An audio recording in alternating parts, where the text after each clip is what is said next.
Right, okay, first of all, thank you very, very much for coming. I think that this is going to be a really exciting seminar, a really useful seminar. We're going to have a Q&A at the end of the session. So if you're busting to ask questions at any point, I mean, I don't mind you chipping in a little bit, but I think it'll get a little bit crazy for our panelists if we're all asking questions during the session. So maybe write them down, remember them, store them, but do ask questions. We're going to have 15 minutes for questions. And I'm quite tenacious when it comes to Q&A sessions. I will actually force many of you to ask a question. So please don't be shy in coming forward. The title of the session, as you know, is Who Needs a Commission Anyway? And it's interesting, really, because it's a kind of footnote, really. It's a headline for a number of different ideas that we're going to explore. As far as I'm concerned, you know, these are really exciting times for television. We're involved in an industry that's facing challenges and opportunities that we could never have dreamt about, even 5 years ago. And none are more exciting or indeed as perplexing to many of us as the fast-evolving frontier of online content, and in particular, YouTube. Edinburgh is a great place to step back and look at things from a new and different perspective. So in this session, we're talking to the creative trailblazers who are using services like YouTube, as well as traditional broadcast platforms, to go straight to their audiences. We're going to be posing the TV industry some really interesting and, I think you'll agree, timely questions. Not least, do you actually need a commission anymore?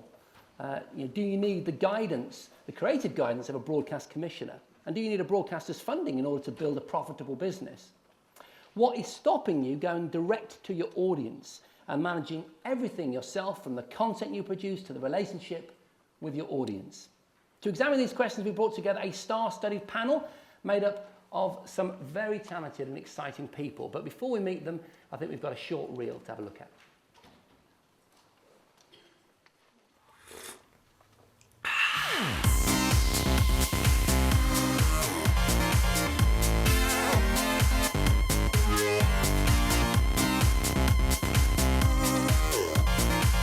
Now what?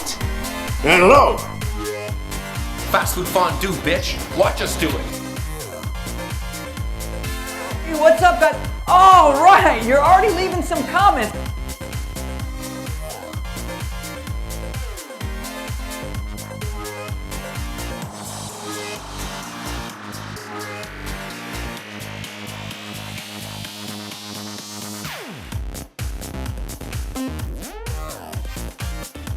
That's pretty cool, you know. Yeah.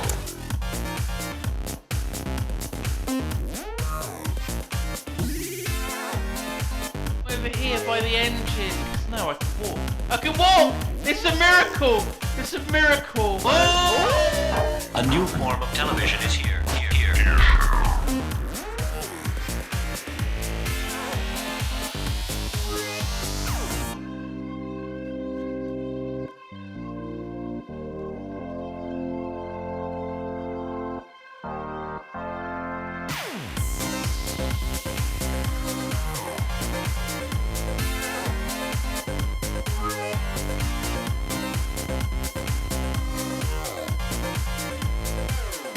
I'm not a bagel!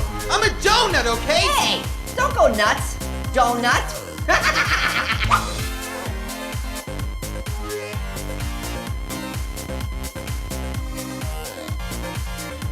Nerd fighters are the people that follow John and Hank's videos. You can tell they're nerd fighters because they do this sign. She did that sign on television to the world. That was really cool. Go watch that video. Your comments down in the crotch, and a couple of you could win. The most imponderable joy of watching Charlie Is So Cool-like, which makes you like cool. Wow. I actually do feel exponentially cooler for watching those videos. So just a quick show of hands, how many of you have seen some of the content, even just a snippet of some of the stuff that we just saw up there? So, oh my God, you're kidding me. That's like 90% of the audience. That's amazing, isn't it? Okay, it's great stuff. So let's introduce the panel. First of all, I'm actually going to let them introduce themselves because ultimately that's kind of what they do on YouTube and on different platforms anyway. So first up, beauty and fashion YouTube sensation Fleur de Force. Hi, Fleur. Hi. You're looking amazing. Oh, thanks. But I guess that's to be expected. So please, if you can do this for me, just give an introduction to yourself. What it is that you do. I'm what is known as a YouTube beauty guru. I don't necessarily like the term, but that's what people tend to call us. I started 3 years ago making video clips of me in my bedroom talking about beauty and fashion, and that's kind of developed into 3 different channels I have now. So now I'm still doing the beauty thing and the fashion thing, but a bit better quality. I would like to think I started on my webcam, so I've come kind of a long way in terms of that. And then I'm also talking about weddings as well. I've got a separate wedding channel, and I kind of document my life. I have a vlog channel, if everybody knows what a vlog is. It's just me talking. Does everyone know what a vlog is? Yeah? Yeah? Let's hear you. Yeah, okay. I got a sense of an energetic yes for most of you. So video blog, right? Yeah.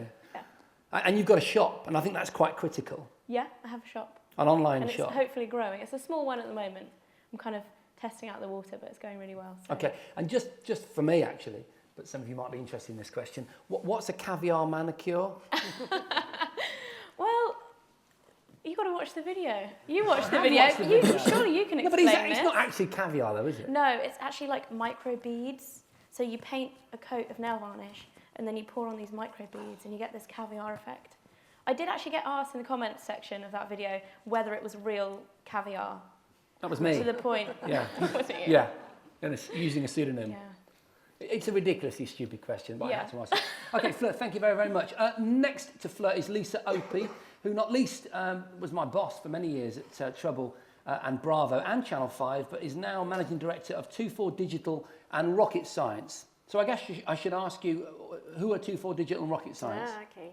Well, lots of people will know that 24 makes lots of fantastic television programmes. So we make things from Hotel Inspector to Educating Essex, as I'm sure you don't need me to tell you. But we also have a large digital division. So we do website design and build, and obviously off the credibility of our content creation background, we make a lot of content too.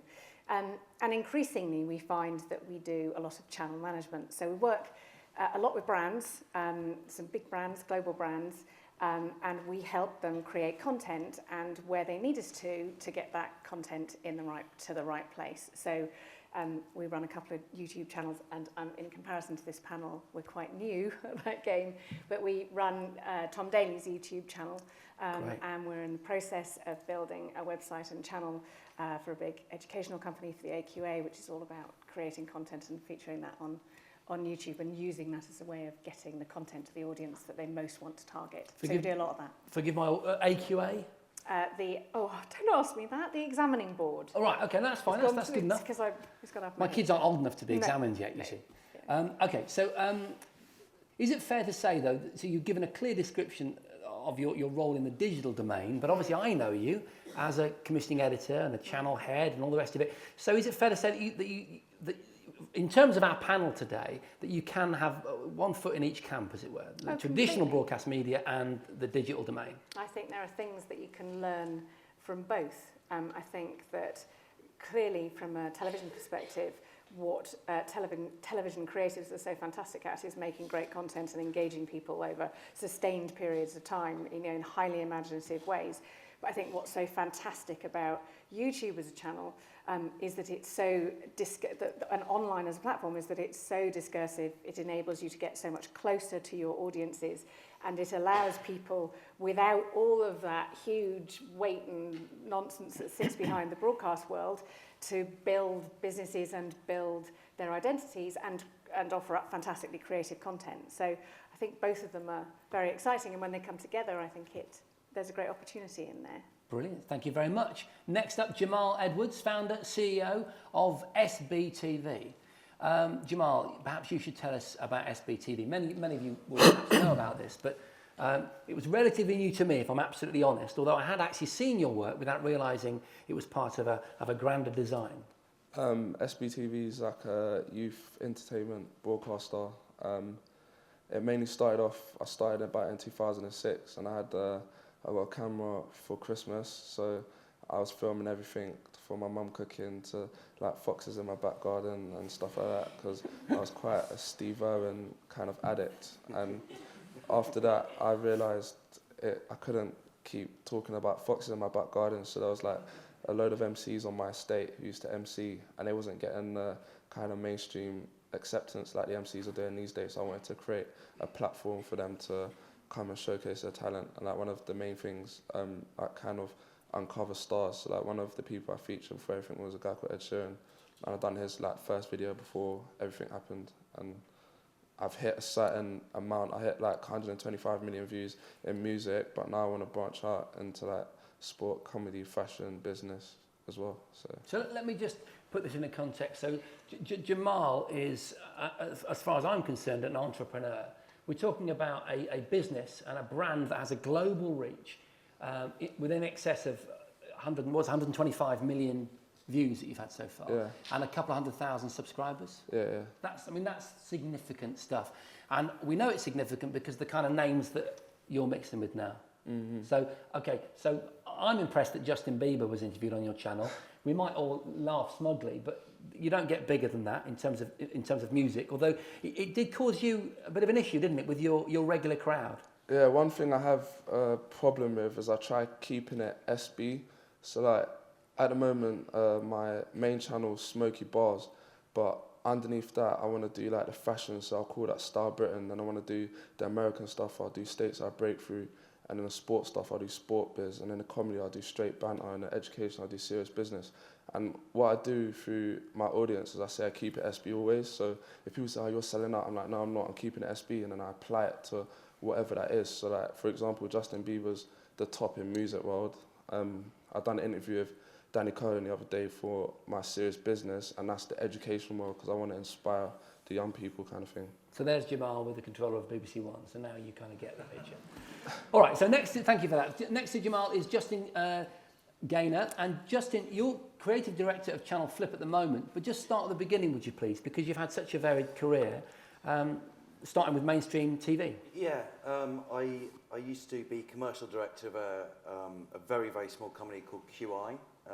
We co-produced a TV show for BBC Two with Talkback Thames, the eponymous show QI with Stephen Fry. And I worked with a lovely man called John Lloyd, who produced Blackadder and Spitting Image and Not Lion-Caught News.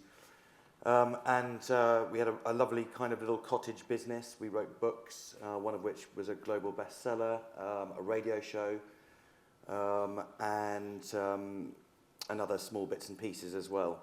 And it was my lifelong dream to work with John. It was a sort of, to cut a long story, I loved his shows as a kid and had always wanted to be a comedy producer. And I'd done all sorts of other jobs leading up to the moment in my very late 20s of working with John. And I found quite quickly that the dream that I had about making television wasn't quite what I'd imagined it to be. I sort of imagined that if you went and worked with arguably the greatest TV producer in his genre of all time, that you would get work, right? I mean, that would be kind of not an impossible thing to believe. Well, actually, it couldn't be further from the truth. Whilst we had a very successful hit show on BBC Two, we couldn't get anything away with any other channel. And I just remember going to endless development meetings, endless meetings with commissioners who would sort of fidget whilst John talked about the idea and sort of looked disinterested and probably in behind their eyes going, you're too old, John, for television. We're not really going to engage with you. And I just thought, there's no future in this for me. If this is what's happening to a great like John, where can this go? And at the same time, I saw YouTube start building very large-scale audiences. So just to remind everyone, important figure about where YouTube is today, it has 800 million viewers every month. 800 million. I mean, that's by far and away the largest TV channel. And we think of it as a TV channel now because it is on TVs. It's much on loads of other devices, but it is the largest TV channel that has ever existed or will ever exist. So back 5 years ago, it was a channel with maybe 200 million viewers. So I decided to quit my job. I met my business partner and co-founder, Will Harris, and we decided to do what these guys are doing and star in our own videos. I made a film show. Will made a show about technology, about gadgets, funnily enough. Yeah. Unfortunately, we were both extremely poor at presenting. In fact, I think to date, I'm still the most hated presenter ever on YouTube. I received constant death threats, comments such as, "Piggy, piggy, die." "Who is that fat shit? I hate him." And so I quickly realised that you've either got it or you don't when it comes to being a presenter. We also weren't making any money, which is an important thing to add as well. But we still had the dream, and we both quickly realised that we were really passionate about YouTube. We weren't going to kind of let it go from our lives. So rather than putting ourselves in front of camera, we would make a business that helped other people make a success of YouTube, because we understand the way that it works. And those people fit into two camps. They either fit into the camps of the Jamals of this world, or Fleur, who happens to work with us. Charlie McDonnell, who you saw on that reel, is the most subscribed YouTuber in the UK. Alex Day, who you saw, is an incredible musician, more of whom later. But also TV talent as well. So we've brought David Mitchell to YouTube, Richard Hammond, who you saw there, Harry Hill, James Corden, Robert Llewellyn, John Ronson, the documentary maker, a whole stream of pedigree TV talent. And we run channels with all of them. So we operate like your traditional TV network, like a Viacom, like a Turner. And we run 130 different channels on YouTube now, and those channels have an audience each month of 8.5 million viewers, and we've had to date 1.8 billion views on our channels. Oh my God. Am I the only person feeling a little bit irrelevant at this point? How did you get Richard Hammond to do it? How do you get a star of that global character for his agent to sign up to something that's still seen by old school media as experimental, and also I think mysterious in terms of how it pays for itself? Yeah, that's a really good question. Well, the first answer is money. We pay better than TV in some instances. So our business model is the same as a broadcaster. We sell ads, our TV ads in front of our videos. I'm sorry that I know they annoy some people, but you can skip some of them now, so that's a good thing. But also sponsorship deals. So what we do is we'll work directly with brands who are looking for content, and they will fund the series. And therefore, that money can go straight into the talent's hands rather than paying for the whole overhead and infrastructure of a broadcaster. So money they get paid decently, but they don't need to do it for the money. Something like Richard Hammond doesn't need the money. For Richard, it's about owning the means of distribution to his audience. So with a broadcaster, as we all know, the broadcaster owns that relationship. They own the data about the audience. They own the digital properties around the audience. They choose when you can communicate with the audience. For Richard, he loved the idea of somebody who switched on to technology, of living in a universe where hypothetically, it's not the case with Richard, but hypothetically, he can have his own TV channel. Also, he wanted to be able to produce, direct, write, and star in his own series without any creative interference. Not to say that broadcasters interfere, because actually 9 times out of 10, they bring a very valuable creative eye to a production, and that actually adds a lot of value to a production. But Richard had never done that before, and it gave him the chance to do it himself. Now, I find that I think that's really interesting. This notion, what I worried about with this session from the beginning was that it was going to be a bit one-sided. That would be saying that mainstream telly, especially because we're at the Edinburgh Television Festival, we're not at the Edinburgh YouTube Festival. I want to make sure that the balance is there, because I mean my experience with commissioning editors suggests to me that I've possibly been very lucky. I haven't sat and waited for the BBC to talk to me or reply to me for a year, but I've also worked with Channel 5, and there's no doubt that the Gadget Show, for example, the success of the Gadget Show is partly due to its commissioning editors, currently Ian Dunkley, and I don't know if Ian's in the room, but he usually thinks he's not. I'm being truthful, he's not even in the room.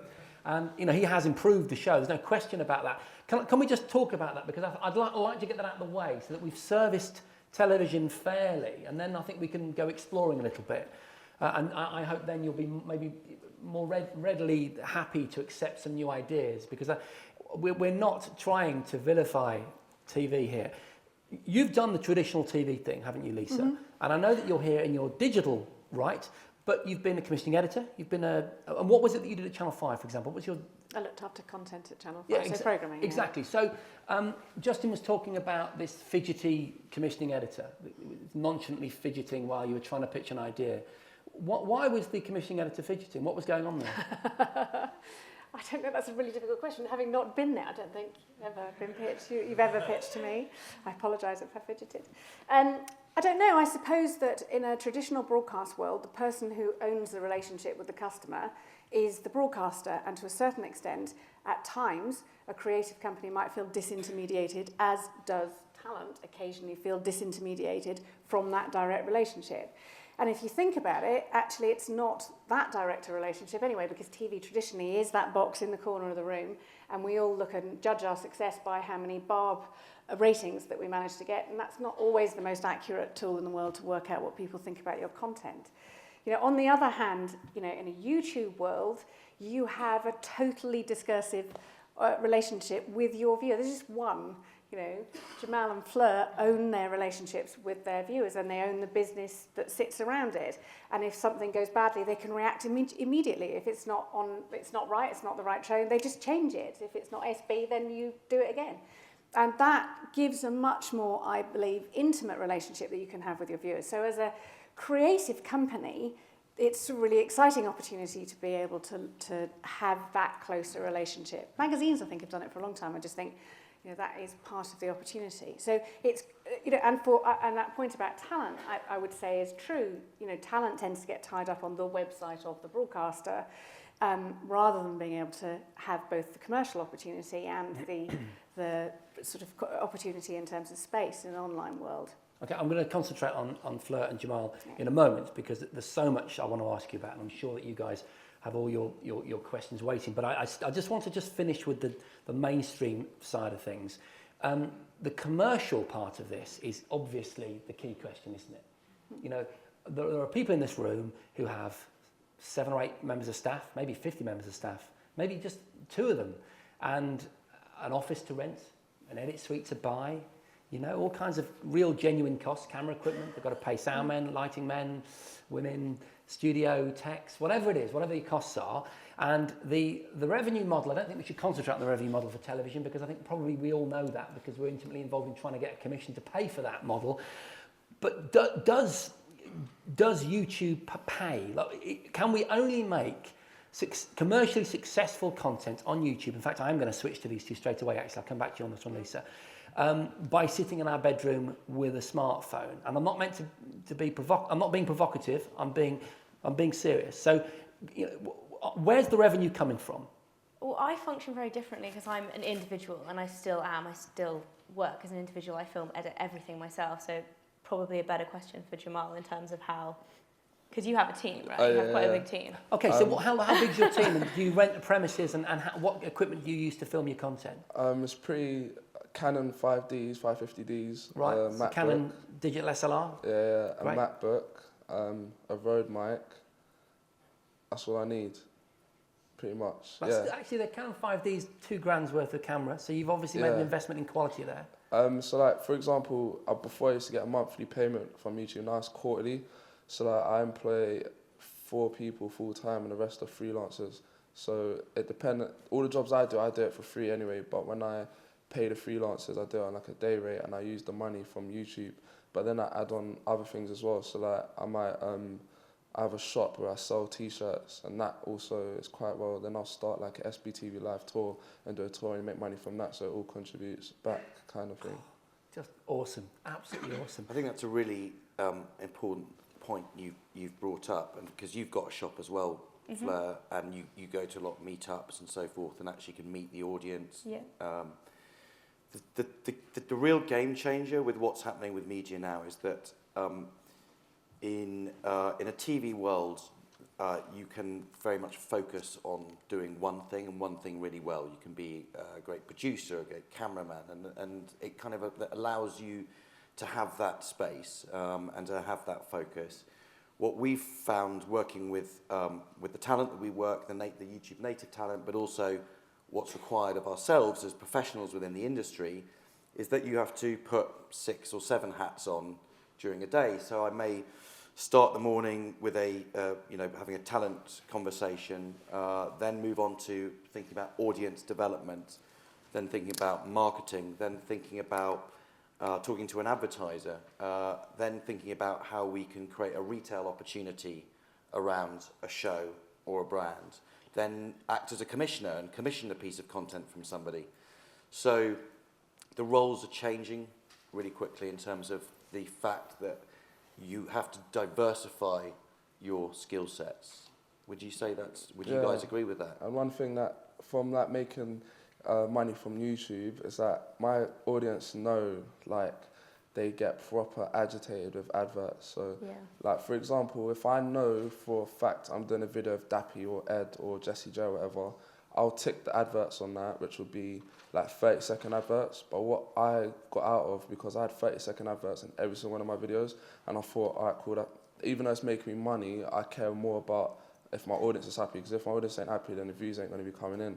So what I said to my YouTube people is to take off the, put on skippable ads. So when I communicate that to people, they're thinking, oh, I'm listening to them, and they're like, oh, Jamal's actually taking it on board, instead of like just trying to make money kind of thing. And what I realise is, when I do big videos, I know it's going to get views, so I put 30-second adverts. But when I've got new up-and-coming talent who people might not watch, they'll be turned off from the 30-second adverts, so I put skippable ads on.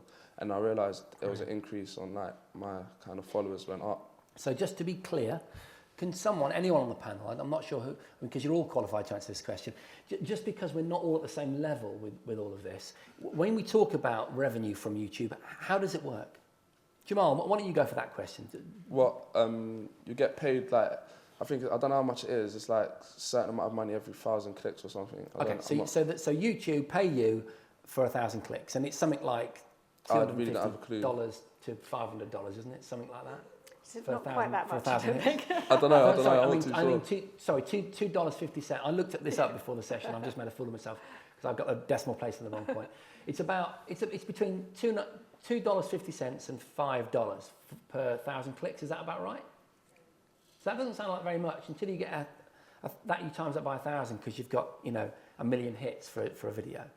And it's but then it's split between YouTube, then it gets split again between whoever's managing you on YouTube. So if it's channel flip, they'll get a cut of it. If it's base every night, they'll get a cut of it after YouTube's taken a percentage.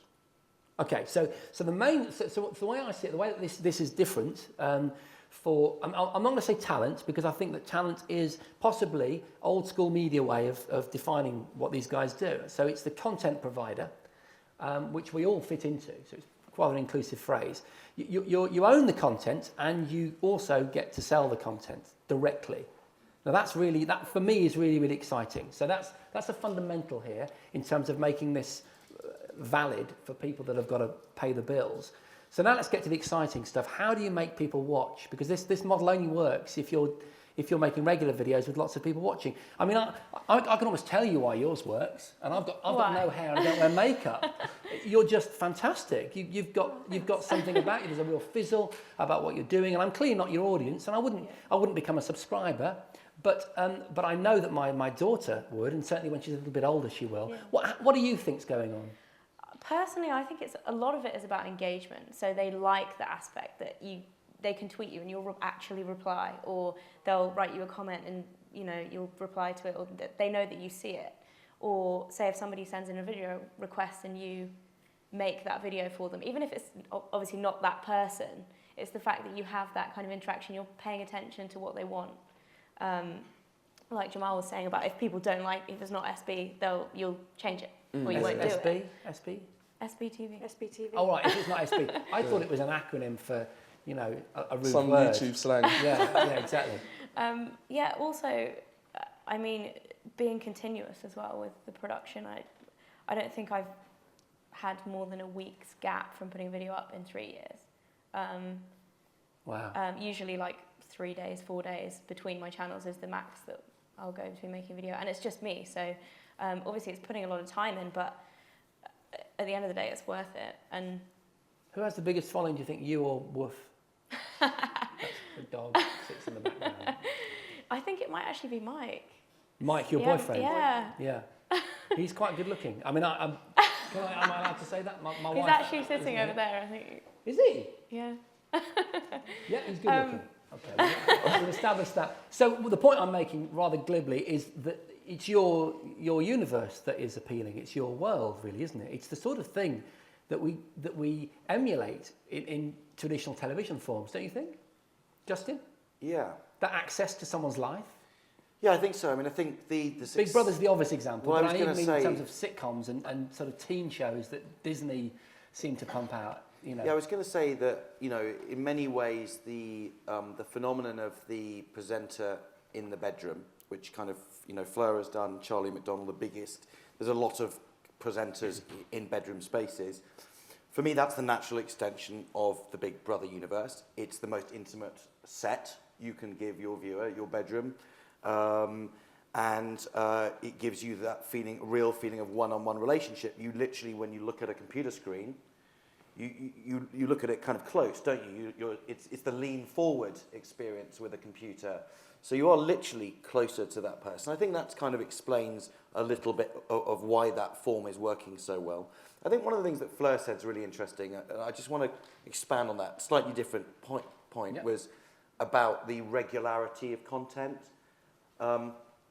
TV thinks in terms of series and six-parters, and then the longer ones for the big shows, you know. But six is around about the right length. For those of you that kind of going to get into making content, and I hope everyone in this room is going to start experimenting with it, because it's fascinating. Even if you don't put lots of money into it and just do it for fun, it's still riveting. Please make sure that you do it constantly and consistently, and don't just put 2 or 3 bits up and think that's it. The only way to start building an audience and see results with what you do is to do it on a weekly basis, really. I think, would you guys agree? I totally agree with Definitely. you. I mean, a lot of people will not necessarily approach me, but like, I get asked a lot the same question, like, how do you do it? And you can't just make a video or like 5 videos and then be like, right, where's my 1 million hits on each one? Like, it's taken a long time for my videos to get hits. And the same thing with Jamal, like, you've been doing it since 2006. It's a long time to be consistently working on the same project. Right. And do you know what the most exciting thing about this is? Is anyone from a production company here? Can you put your hands up if you're from a production company? Okay. So the most exciting thing about this is like, if you get this right, you have found yourself a series that could last in perpetuity. And that's like the golden goose, right, of production, isn't it? To have a series that your company will be making when you're long dead. So that is a genuine, real reason to start getting into doing this and trying it. Okay, so the obvious question is, using the notion of the production company, if they're sitting on content, which, because we weren't at this session, you know, last year, is televisual, what should they be doing? What can independent production companies who have ideas but are channeled in traditional broadcast thinking, what can they do with those ideas? Well, I think, you know, clearly the business model that sits behind an independent production company is that they create IP that can become incredibly valuable for broadcasters and have quite a long tail attached to it. So it's quite difficult, I think, for lots of production companies to get their heads around a model like Fleur's and Jamal's, which is a very low cost of entry content and a very long wait for money to come out off the back of it. But at the same time, I'd say taking old archive content and just thinking you can stick it up there, and taking content off what is a passive push media and putting it into a push-pull environment often doesn't work. You don't, you know, you watch a 3-minute clip and you go, oh, there we are then, that's how to look good naked on my computer. And the best stuff that works is the stuff that you can talk to and talk about and share and want other people to look at and get excited about. And so that fresh new content, I think, is really important. That's not the only content that works brilliantly on YouTube. There are loads of people who go into YouTube to ask a stupid question like, how do I fix my car, or how do I make a white loaf? I mean, YouTube is immense, and we're only really talking about a little bit of it, I think. I'm going around in houses. But I think what we've done with Tom Daly, for example, we've created content on our iPhones in an afternoon and edited it really, really quickly and really, really simply and shoved it up, and then had that incredible excitement of having, you know, 58 people within an afternoon doing the same thing. Sitting there going, oh, look, they've all responded to us. And had thousands of views over the 24-hour period. So I think if you've got archive you want to use, it's how you make that relevant and real now, how you stitch that into a conversation and not simply about how you push it out there. And I think sometimes it can be quite difficult for traditional talent and traditional producers to do that, to have that open a field and a forum for their content. What would you say to the same question, Jamal? This is something which I had a problem with. When I first started, it was really just in the urban kind of scene. It was me running about, and there was DVDs called Risky Roads and Practice Hours, and I wasn't allowed to go Wembley Market and get it, but these were DVDs which were full of just nothing but bars, which was what everyone wanted to see. And I had the problem... bars? Yeah, lyrics, sorry, rap lyrics. Right. Okay, cool. And I had the problem... hang on, Smoky Bars. So SB, Smoky Bars. That's what it used to stand for. I thought it was like nightclubs where you perform. You mean Smoky Bars are funky riffs? Is that right or not? Am I wrong? What are Smoky... Oh no! You mean drugs? No. What are Smoky Bars? Bars that are on fire and leave the crowd in smoke or something like that. So damn, I'm going to be so much... We're all so much cooler for this. I get it now. I get it. So, okay, so you found... So, yeah, okay, sorry. So the question was about people with content or people that want to create content for facing the challenge of trying to make it successful on YouTube. Yeah, so I had the problem. I was always filming MCs doing bars, doing lyrics, but they was going on to like Kiss 100, they was going on to Tim West for BBC, they was going on to MTV, and they were spraying the same bars on my TV. So people, they're thinking, I'm not going to come to watch it on SBTV, I can just watch it and I've seen it already. So I had that problem, and there was also a lot of other platforms doing the same thing, just filming bars on the street. No, they was filming bars in the studio actually. But what I did is I went to the street because people love the danger of the street. And what I did is I just started filming on like street corners, so people feel it's more kind of interactive, because in the studio it's just the same person in there with the same background. And I came up with something called a F64, which is fresh. It stands for Fresh 64. And basically I went to like Professor Green, Chipmunk, Wretch, and I said, you can't get on the F64 if these bars are not fresh, and if I don't want to hear it on Tim West, I don't want to hear it on BBC, I don't want to hear it on Kiss. And then ever since I launched that, everyone just always waiting every Sunday for F64, and it used to trend on Twitter, and that's how I differentiate myself from all the other platforms that are getting the same bars with everyone else, because that's the problem I had. I was putting up the lyric videos and everyone's like, oh, I've seen this guy's back there somewhere else, and it was just like annoying, so I thought of a whole new brand. So, no, I think that's really interesting, because I see, sometimes I kind of pick up the dregs from a gadget show shoot, so we might go to, you know, Dubai and do some amazing thing on a yacht with a, you know, expensive bit of gadgetry. But actually, I'll notice that they're filming it with the new GoPro HD2. You know, so it's got a really nice camera. But the gadget show aren't interested in talking about that. So I'll grab my iPhone and I'll chat to the cameraman about it, and I might put that up on my YouTube channel. But what's interesting in terms of what you're saying is that I think really ultimately it's about creativity. It doesn't really matter where you and exclusivity, because I remember when I interviewed Danny Cohen last week, and I said to him, why would you not bring like Top of the Pops or something like that?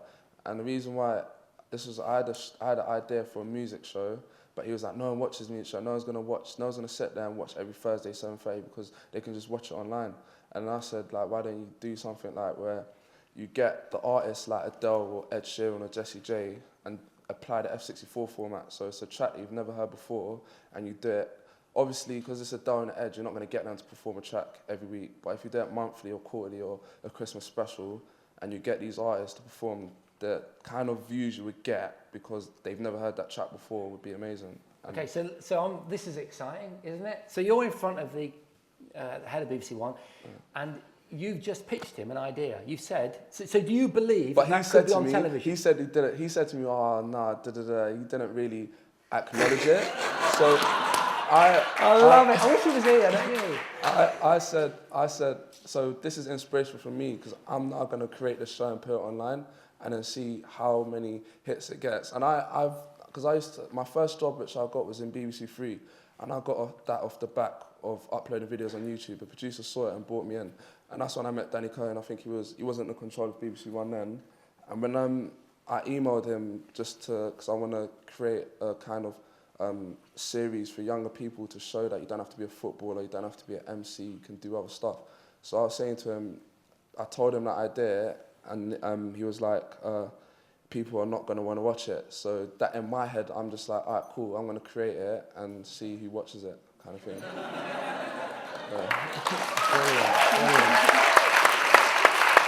Okay, look. Sorry, please, Lisa. No, I was just going to make a point. One of the things that's really impressive about Jamal and Fleur is just how authentic their content is. And you know, there is lots of content on YouTube that's not very good. There's an awful lot of content online that's completely and utterly crap. There are those who become incredibly successful because they create really authentic content. Now, you could make a program on a beautiful camera and it could be more beautiful, and you could put you in any environment and you could spend thousands of pounds making programs and hundreds of thousands of pounds of programs with you in them. It's not the cost of the production that's important, it's about the authenticity and the talent on that platform. I think that's really critical. And I just wanted to hop back very briefly to the whole commercial point, because it's very difficult for an independent production company to think, I'm going to make a drama for YouTube, because you go, bloody hell, that's a, what? Then I need a commission. I need a commission to make a drama. I need a commission to make, somebody needs to pay for that. Mm-hmm.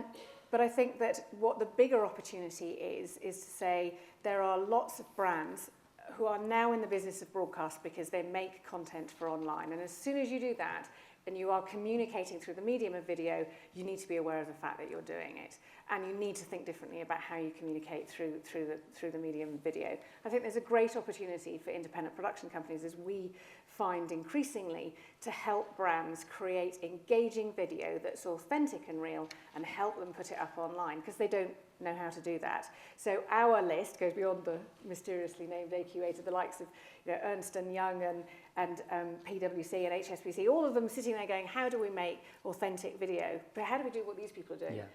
So that's part of what the commercial opportunity is. It's not, I don't think, simply about how much advertising revenue I can get, which is lovely and very nice and a bit handy, but it's not going to justify spending loads of money on a production. No, and you can, and it also means that as traditional content makers can use our expertise in polish and using lighting and cameramen and soundmen and all that stuff to good value. I totally get that. Yeah.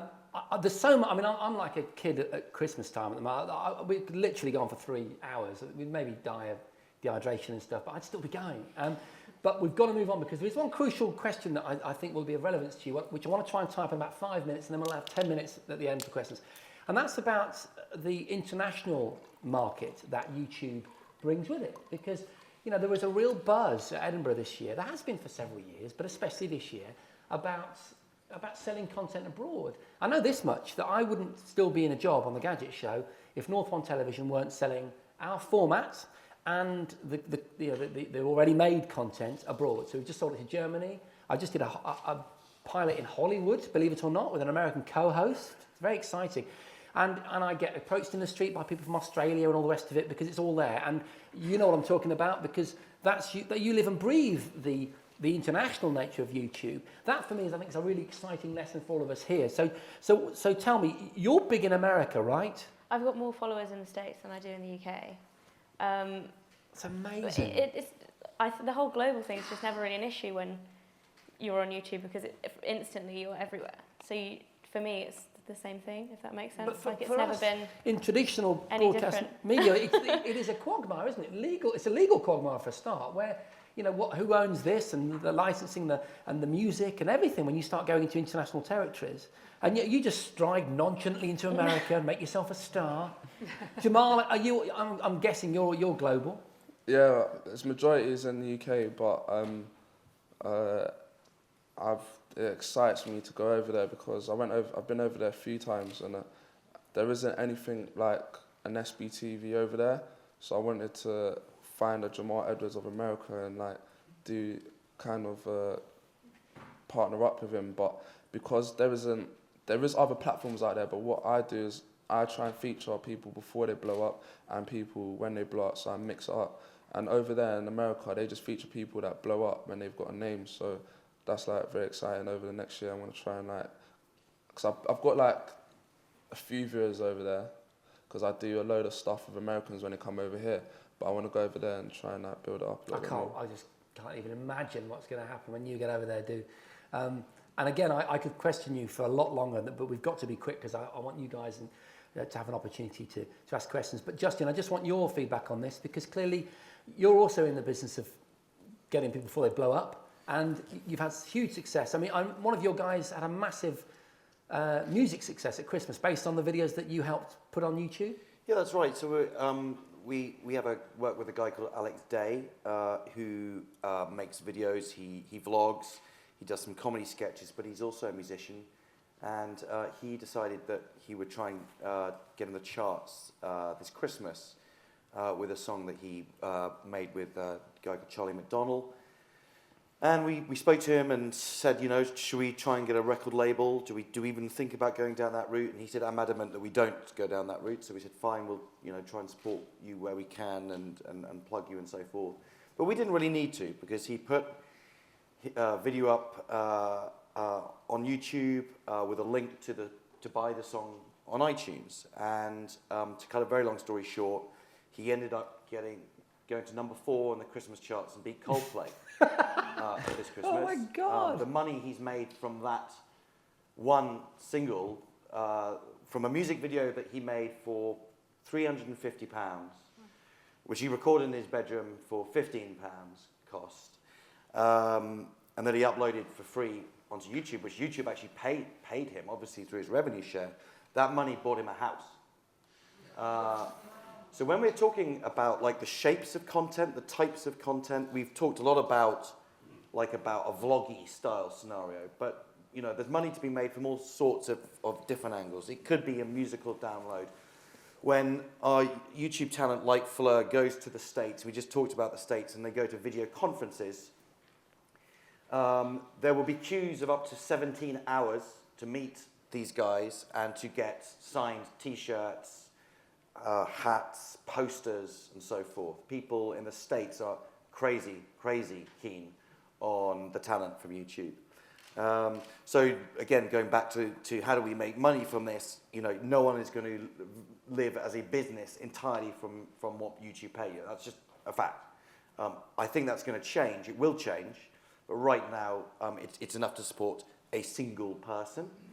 However, businesses can thrive if they start thinking like broadcasters. And I think that's my main message to you, is that the production company needs to start thinking in the way that a broadcaster does about how do we merchandise the talent, how do we produce music around our brands, how do we create brands.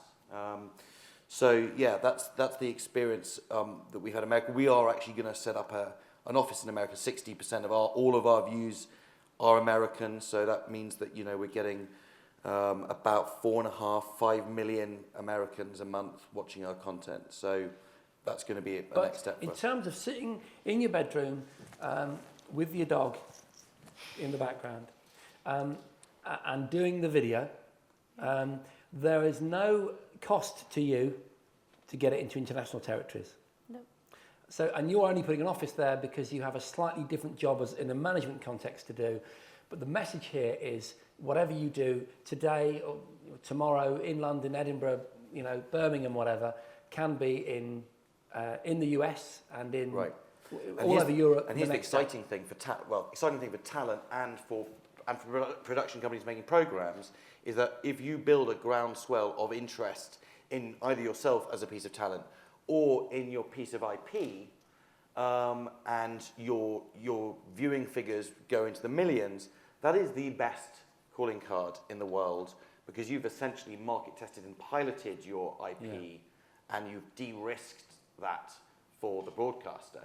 So you're suddenly the shift of power changes enormously, and you know that when you go to the States, the way that programs are pitched is that, you know, you don't have that sense of exclusivity. You can tell the network that you're talking to other networks, and if a show, your bit of IP has got, you know, 50 million views or even 1 million views, that is going to start your conversation in a different place. And you're going to say to me, right, how can I do that with Gosford, with Downton Abbey, for example? I could never do that with Downton Abbey. Well, You could do. With Lego figures, you could do that. Well, let's take that as like the most extreme example of a very, very expensive piece of IP to develop. You could have Julian Fellows writing a bit of it as an iTunes downloadable audio book, right? So that you can see that people like the content, that they engage with the characters. You could take one of the characters, dress them up in the costume, and do some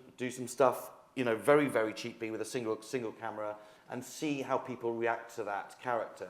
So these are just off the top of my head examples. We could probably workshop and think of some more, but it is possible to use YouTube for the most expensive bit of IP you can think. So I don't want people to think this is so exciting. I mean, the workshop really should follow this, shouldn't it? Because I agree that what we've done is we've inspired, and now we need to get in and chew on it. But I've got to have to jump to the audience, because I did promise, and we've only got 5 minutes left, that I'd let you answer some questions.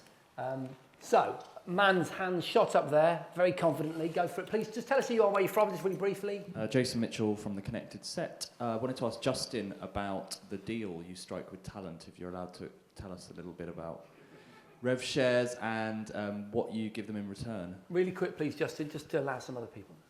Sure. We pay each of the talent we work with a monthly salary to produce a video a month, and the amount that we pay them depends largely on the viewership they have. Fantastic, nice to the point. I'll just jump to the other side of the ring. The gentleman on the front here, please. There's a microphone coming up. Who are you? Where are you from? I'm Sam Anthony from the BBC. I just wonder why, if any of you've got any ideas about why so few of the stars of YouTube actually make it onto TV. Lisa, because you would have thought it'd be the perfect breeding ground, and you can build these huge followings with international appeal, and yet hardly anybody has crossed over.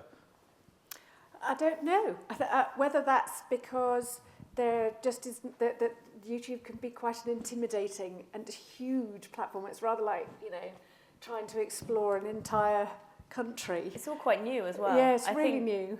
I'm pretty sure it will happen in the future, and also sometimes I think not everybody wants to do that. That's not always everybody's kind of game plan, especially if you're coming from a production side like Jamal, I guess. You want to create your own thing.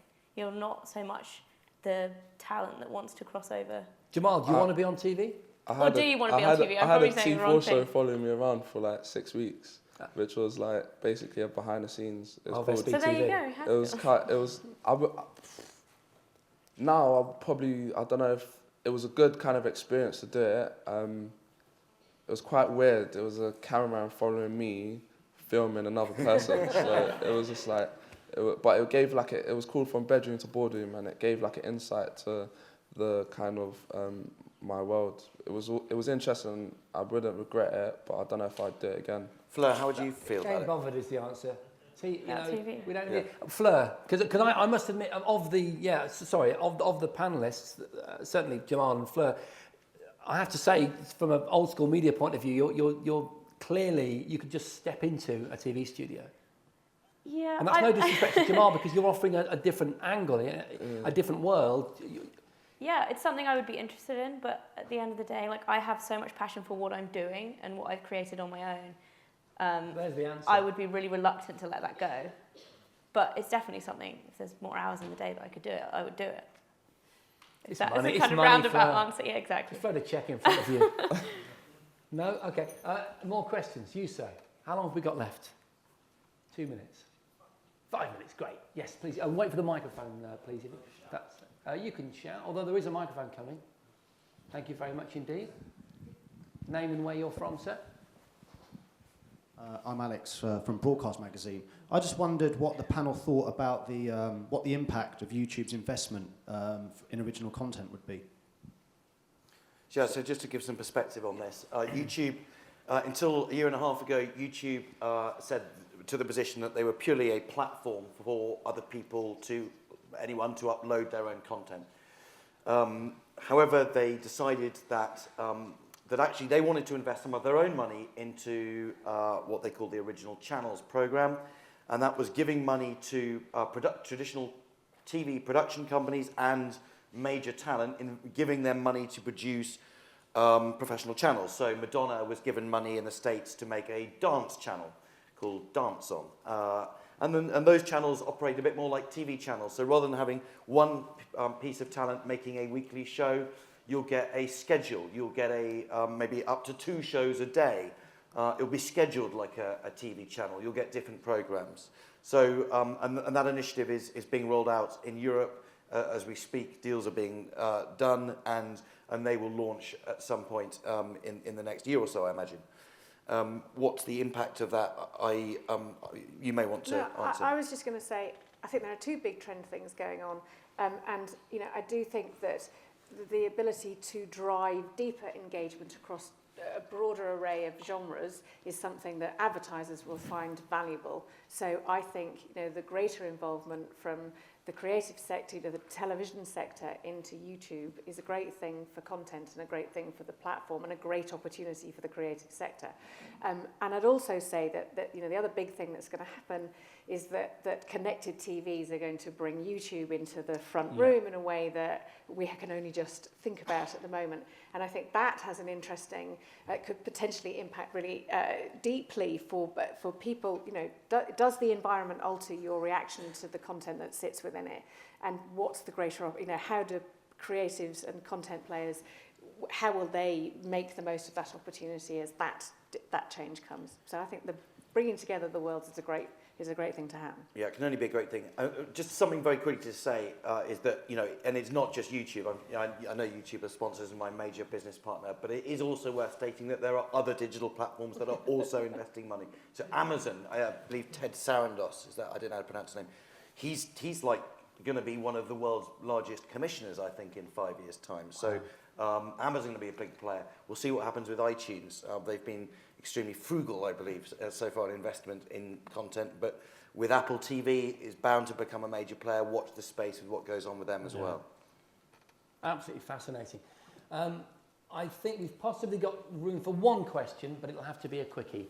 So a lady there, just on the left-hand side. Thank you. Name and where you're from, please. My name is Debbie Lee. I'm from Argonon. Just a quick question about YouTube channels. Do you come under, if you do music content, do they have some sort of blanket clearance situation if you use their music, or how do you get clearance on music rights for non-original material? For me, normally, when a label comes to me, it's not like if it's unknown, it doesn't really matter because it's their own content. But for example, if I film Ellie Goulding, they'd normally just clear it because it's her song, and I wouldn't.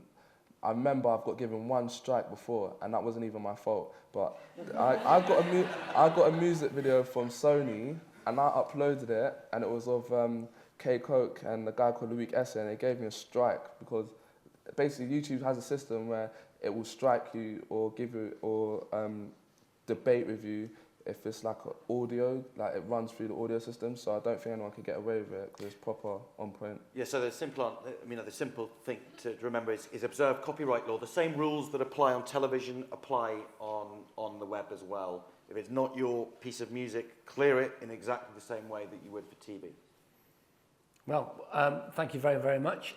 I'm sure you agree we could go on for an awful lot longer, but that really is what this session was about, just sparking inspiration and ideas. I can only apologise I didn't give you as long as I promised for questions, but I'm sure our panellists are around the festival for the next few hours at least. So, and if not, just send them a video or get on there and add a comment to one of the videos. So a huge thanks to our panel.